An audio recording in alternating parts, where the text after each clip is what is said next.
Hello everyone. स्वागत है आप सबों का हमारे यूट्यूब चैनल इम्प्रेशन इंग्लिश में। आज हम लोग इंटरचेंज ऑफ सेंटेंस के अंतर्गत सीखेंगे इंटेरोगेटिव से एसर्टिव परिवर्तन में WH क्वेश्चन का एसर्टिव परिवर्तन हम लोग कैसे करते हैं। सबसे पहले हम लोग जाने WH क्वेश्चन होता क्या है। WH क्वेश्चन कहने का मतलब कि अंग्रेजी का वैसा सेंटेंस जिसकी शुरुआत WH वर्ड से होती है और लास्ट में वो क्वेश्चन मार्क लेता है। इसमें हाउ भी आता है, वो WH है नहीं लेकिन उसको भी इसी में काउंट किया जाता है। पहला कंडीशन है कि अगर किसी भी WH सेंटेंस की शुरुआत वेयर से हुआ हो, किसी भी WH सेंटेंस की शुरुआत इंटरोगेटिव सेंटेंस की शुरुआत वेयर से हुआ हो तो उसको हम एसर्टिव में चेंज करते समय वेयर के बदले में नोवेयर का प्रयोग करते हैं। इसको हम लोग एग्जाम्पल पर देखें कि वेयर का प्रयोग नोवेयर में कैसे किया जाता है। आइए एग्जाम्पल हमारे सामने है।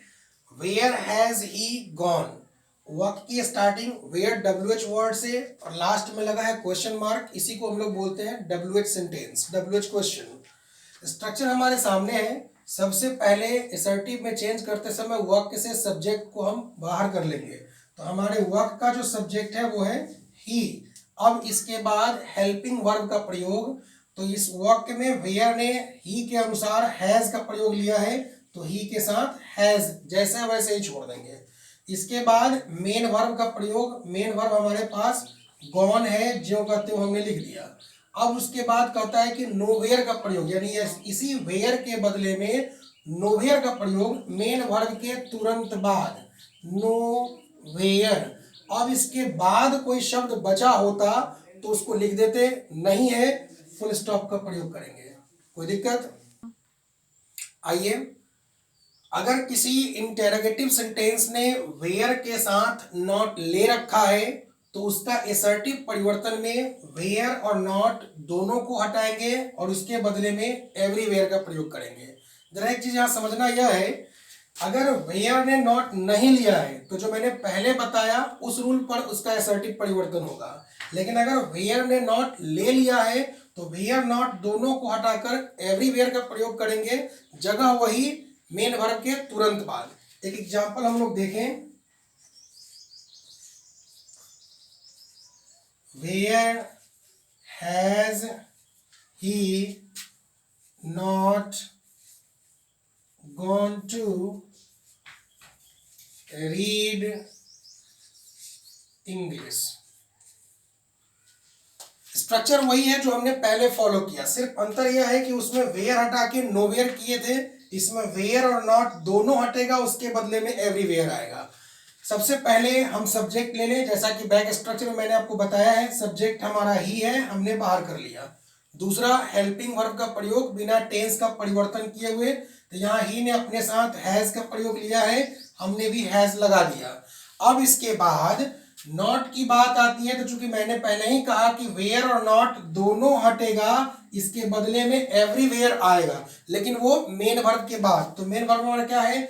गॉन। तो ही हैज गॉन, इसी के जस्ट बाद everywhere, he has gone everywhere. अब इसके बाद जो शब्द बच गया उसको सेम उतार देंगे, बिना किसी परिवर्तन का, किसी प्रकार का कोई चेंजिंग नहीं होगा। रीड इंग्लिश, लास्ट में चिन्ह फुल स्टॉप का।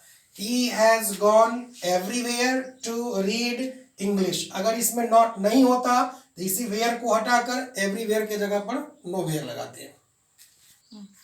आइए अगला टाइप हम देखें कि अगर किसी WH क्वेश्चन का, WH सेंटेंस का शुरुआत हु से हो तो उसको एसर्टिव में चेंज करते समय हु को हटाकर उसके जगह पर नो वन या नन में से किसी एक का प्रयोग करते हैं। एग्जाम्पल हमारे सामने है, who will cheat me. Structure भी हमने लिख दिया है कि हु को हटाकर उसके जगह पर नो वन या नन का प्रयोग, इसके बाद हेल्पिंग वर्ब, इसके बाद मेन वर्ब, इसके बाद जो कुछ भी बचा सबको सेम उतार देंगे। एक चीज ध्यान रखिएगा, यहाँ पर एक मन में सवाल आ सकता है कि भाई वेयर और नो वेयर में हमने मेन वर्ब के बाद बात किया कि उसका प्रयोग मेन वर्ब के बाद करेंगे, और इसमें हम बात कर रहे हैं कि नो वन या नन सबसे पहले ही आएगा। तो ये पार्ट्स ऑफ स्पीच की बात है, वो एडवर्ब था इसलिए उसका जगह वहां था, और ये एज ए सब्जेक्ट इस्तेमाल होता है इसलिए इसका प्रयोग सबसे पहले होता है। तो वे हु के जगह पर नो वन या नन में से कोई एक का प्रयोग, तो मैंने प्रयोग में लाया नो वन। अब इसके बाद जो भी जैसे है सब सेम उतार देना है। Will cheat me, question mark हटाकर फुल स्टॉप का प्रयोग कर देंगे, कोई दिक्कत। आइए बात करें, हु के साथ अगर नॉट का प्रयोग किसी भी WH क्वेश्चन में हो तो कहता है कि हु और नॉट दोनों को हटाइए और उसके जगह पर एवरी वन का प्रयोग कीजिए। पिछली बार हमने देखा कि भाई हु के साथ नॉट नहीं था तो हमने नेगेटिव में उसको किया नो वन या नन। अभी नॉट आ गया तो इसके बदले में हम एवरी वन का प्रयोग करेंगे। एग्जाम्पल हमारे सामने है, who has not helped her. Starting who से लास्ट में क्वेश्चन मार्क, WH सेंटेंस है। हु चूंकि सब्जेक्ट की तरह काम कर रहा है इसलिए हु और नॉट इस दोनों को हटाएंगे। स्ट्रक्चर में कहता है कि इसके बदले में आप एवरी वन का प्रयोग कीजिए, उसके बाद हेल्पिंग वर्ब, उसके बाद मेन वर्ब, उसके बाद जो कुछ भी बचा सबको सेम उतार के लास्ट में फुल स्टॉप लगा दीजिए। जरा हम लोग सॉल्व करके देखें एग्जाम्पल को। हु और नॉट को हटाया और इसके जगह पर एवरी वन का प्रयोग किया। अब इसके बाद हमारा हेल्पिंग वर्ब है हैज, लगा दिया एवरी वन हैज। अब इसके बाद मेन वर्ब हमारा है हेल्प्ड, लिखा। अब इसके बाद जो कुछ बच गया सबको सेम उतार दीजिए, तो बचा हमारे पास सिर्फ ऑब्जेक्ट हर है, फुल स्टॉप। सेंटेंस हमारा था हु हैज नॉट हेल्प्ड हर, बना दिया इसको हमने असर्टिव में एवरी वन हैज हेल्प्ड हर, कोई दिक्कत। आइए हम लोग अगले WH व्हेन की बात करें। मैंने पहले ही कहा कि हाउ भी WH में काउंट होता है, इस्तेमाल होता है, लेकिन ये WH का मेंबर होता नहीं है, WH ये होता नहीं है, लेकिन फिर भी इसको WH मेंबर में ही रखा जाता है। व्हेन से अगर किसी इंटरोगेटिव सेंटेंस की शुरुआत हो या फिर हाउ से किसी इंटरोगेटिव सेंटेंस की शुरुआत हो तो इन दोनों के बदले में असर्टिव के अंतर्गत नेवर का प्रयोग होता है। एग्जाम्पल दोनों का हमने दे रखा है बोर्ड पर। When will she become a doctor? दूसरा है how can she help you? दोनों को हम लोग चेंज करके देखें। देखिए इसमें कोई विशेष परिवर्तन नहीं है, जो जैसे सब रहेगा। when के जगह पर या how के जगह पर जो नेवर होता है वो हेल्पिंग वर्ब के जस्ट बाद और मेन वर्ब के ठीक पहले होता है, बाद बाकी सब सेम रहता है। जैसे सबसे पहले हम सब्जेक्ट ले लें, सब्जेक्ट हमारा है शी। हमने पहले ही स्ट्रक्चर बता दिया आपको सिंपल फॉर्म में चेंज करते समय कि किसी भी असर्टिव फॉर्म में लाने के लिए वर्ब का SVO फॉर्म चलता है। अब इसी में हमको सेटिंग करना है। तो सबसे पहले हमने सब्जेक्ट ले लिया शी, इसके बाद हेल्पिंग वर्ब हमारा है विल। अब मैंने कहा कि इसी के जस्ट बाद आप नेवर का प्रयोग कीजिए, तो व्हेन को हटाकर इसके बदले में नेवर का प्रयोग करेंगे। जो बच गया सबको आप सेम उतार दीजिए। तो बच क्या गया हमारे पास, बिकम अ डॉक्टर। चूंकि सेंटेंस का फॉर्म असर्टिव है इसलिए चिन्ह हमारा फुल स्टॉप होना चाहिए। दूसरा, इसमें भी जो हमारा सब्जेक्ट है उसको हम पहले ले लेंगे। सब्जेक्ट हमारा क्या है, तो शी। अब इसके बाद हेल्पिंग वर्ब हमारा है कैन। मैंने पहले ही कहा, यहाँ पर भी बताया आपको कि भाई हाउ या व्हेन जो हटेगा वो नेवर का प्रयोग लेता है हेल्पिंग वर्ब के जस्ट बाद और मेन वर्ब के पहले। तो ठीक इसके बाद हम नेवर का प्रयोग कर देंगे, शी कैन नेवर। अब उसके बाद जो बच गया फिर हम सबको सेम उतार देंगे, हेल्प यू, फुल स्टॉप, कोई दिक्कत। आइए बात करें अगले WH शब्द का। अगर किसी इंटेरोगेटिव सेंटेंस की शुरुआत वाई से हो तो उस इंटेरोगेटिव सेंटेंस को असर्टिव में चेंज करने के लिए इसको हटाकर इन तीनों में से किसी एक का प्रयोग हम कर सकते हैं। पहला, इट इज यूजलेस टू। दूसरा, it is extremely foolish to. और तीसरा, it is no use.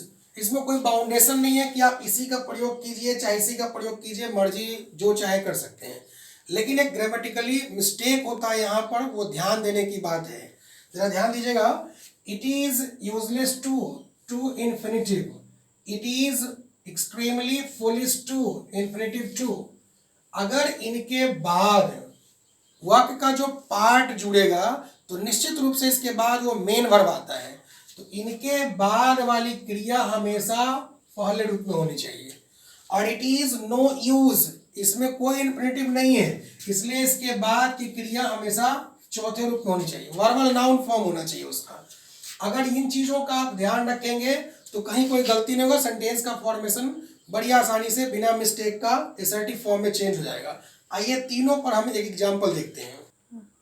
Example हमारे सामने है, why cry over his death. देखिए हम तीनों जो हमने बताया बैक में कि वाई के जगह पर it is useless to, it is extremely foolish to या इट इज नो यूज का प्रयोग करना है। तीनों इस पर हम अप्लाई करके दिखाते हैं।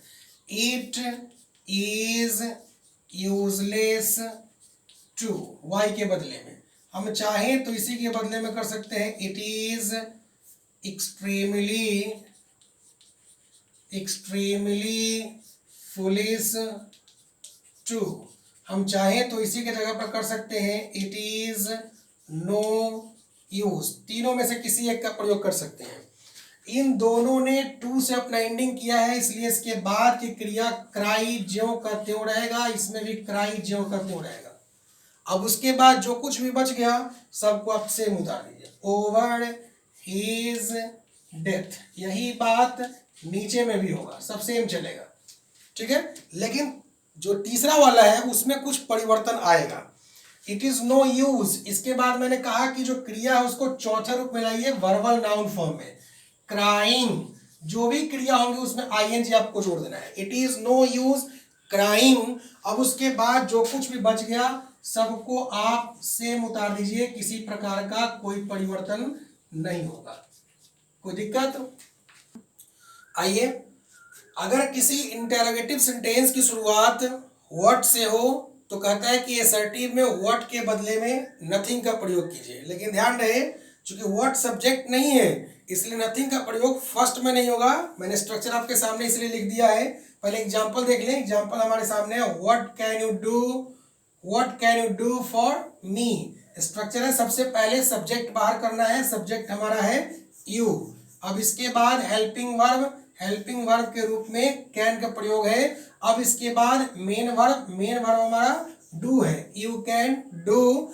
इसी के जस्ट बाद नथिंग का प्रयोग, यू कैन डू नथिंग, ठीक है। अब इसके बाद जो कुछ भी बच गया बिना किसी परिवर्तन का सबको उतार दीजिए, फुल स्टॉप। कोई दिक्कत?